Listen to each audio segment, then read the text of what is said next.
Una poderosa fuerza interior me ha obligado a mí mismo a recuperar la memoria de mi infancia y confiarte a ti, Sara, estas historias, en las que pretendo reflejar lo que va de ayer a hoy. Me dio la idea de escribirte estas cartas, el intercambio casi diario de mensajes SMS el pasado verano entre tu móvil y el mío, cuando para celebrar tus 18 años te fuiste con tus amigas a recorrer en Interrail Italia y Grecia. Ya no es una niña, pensé, se ha hecho mayor y me comprenderá. Me tranquilizaste cuando supe que habíais llegado sanas y salvas a la estación de Bérgamo. Me alegré de la buena acogida en San Gimignano. Sentí mucho que te rompiera la lentilla en Roma. Te acompañé con la imaginación por Padua, Venecia y Florencia. Me entusiasmé en Pompeya y subí contigo a la Acrópolis de Atenas. Sara, tú eres la hija pequeña de Abel y a quien está dedicado este libro. ¿Qué semejanzas y diferencias ves entre la civilización perdida y las ruinas del pueblo de tu padre? ¿No son quizá acaso también las ruinas de una civilización desaparecida?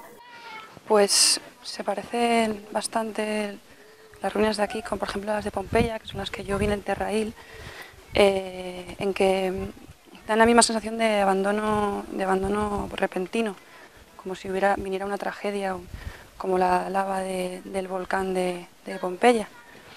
Y bueno, la verdad es que es una sensación así, tristeza y de vértigo. Y no sé, no me sorprende tanto a mí porque llevo toda la vida viniendo, pero poco a poco, según te haces mayor y adulta, vas apreciando más algunas cosas de la casa y sintiendo más. Desde finales de los años 70 nadie vive en Sarnago, un pequeño pueblo abandonado de Soria, pero el municipio se resiste a evaporarse en el olvido por la solidez de sus ruinas, la querencia de sus descendientes y la fascinación que ejerce sobre los desconocidos. Hoy, quien sitúa otro libro en Sarnago, esta vez de memorias, es el periodista Abel Hernández, que nació hace 71 años en este pueblo, a 47 kilómetros de la capital, en plena sierra de la Alcarama. El día que nací nevaba y los españoles estaban en guerra. Atendió el parto don Higinio, el médico que subió al galope desde San Pedro Manrique avisado por el tío Co, que a punto estuvo de reventar el caballo con la urgencia. Nací en la casa de la plaza, en el cuarto grande del reloj, a la luz de un candil. Desde entonces tengo miedo a la oscuridad. Abel Hernández fue el primero de los vecinos del pueblo que accedió a la universidad y se convirtió en una figura destacada del periodismo. Autor de numerosos ensayos, Historias de la Algarama es su primera incursión en el mundo de la literatura. Este periodista se ha convertido en un corresponsal de los tiempos de paz de su infancia.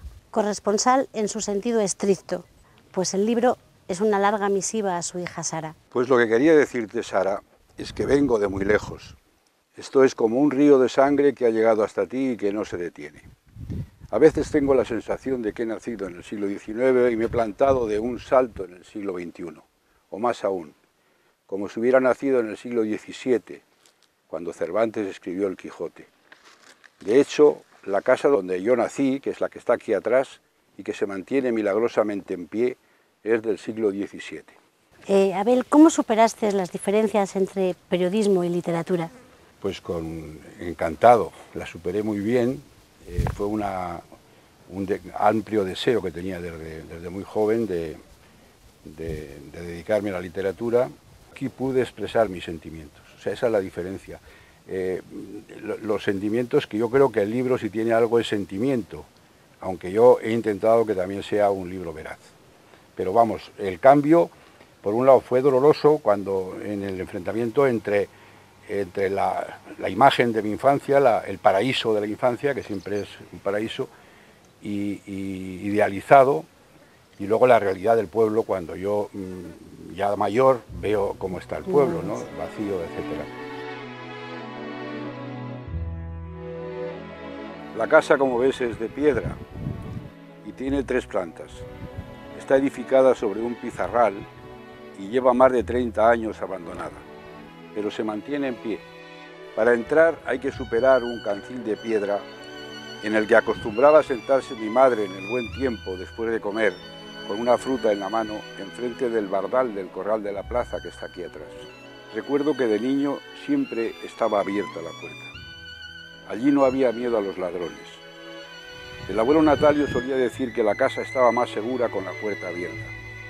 Cualquiera que llegaba empujaba la puerta y preguntaba en voz alta: ¿quién vive? Y entraba. Los seres humanos y los animales convivíamos con naturalidad. Los perros y los gatos eran parte del paisaje doméstico. Más de una noche pasé yo en la pocilga con mi madre, viendo parir a la cochina a la luz de un candil y cuidando de que no aplastara con su cuerpo a los cerditos recién nacidos. El gruñido de los cerdos que salían a comer al portal se unía al cacareo de las gallinas, que también tenían en la cuadra los nidales y el payo para dormir, al ladrido de los perros y al balido manso de las ovejas. Esta sinfonía animal era la música de la casa, iniciada con el clarinazo del gallo al amanecer. Descansemos ya, Sara, en el carasol del corral.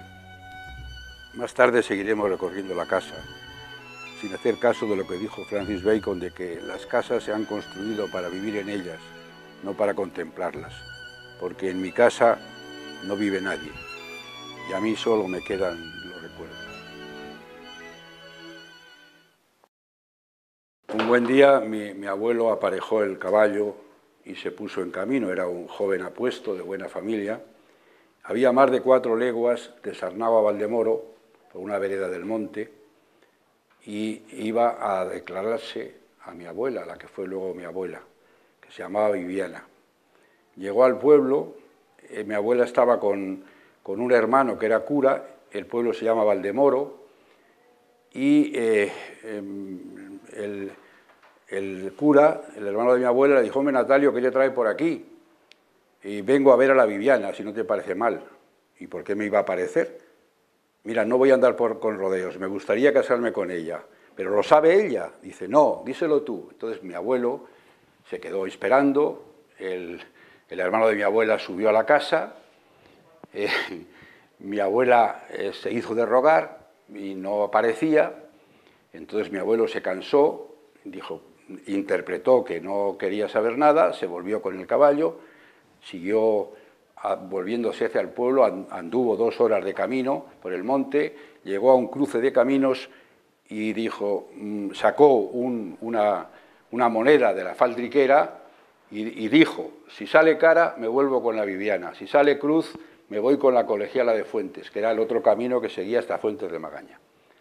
Echó la moneda al aire, salió cara, se volvió con mi abuela, y cuando mi abuelo volvió a caballo a la casa donde estaba ella, que era una niña, era muy jovencita, muy mona, salió llorando, corriendo a abrazarse a mi abuelo. Y ahí empezó, ya se fraguó la boda y se hicieron, y de ahí vino toda la familia. O sea, este es el origen, un origen que es una moneda al aire en medio del campo, en medio del monte.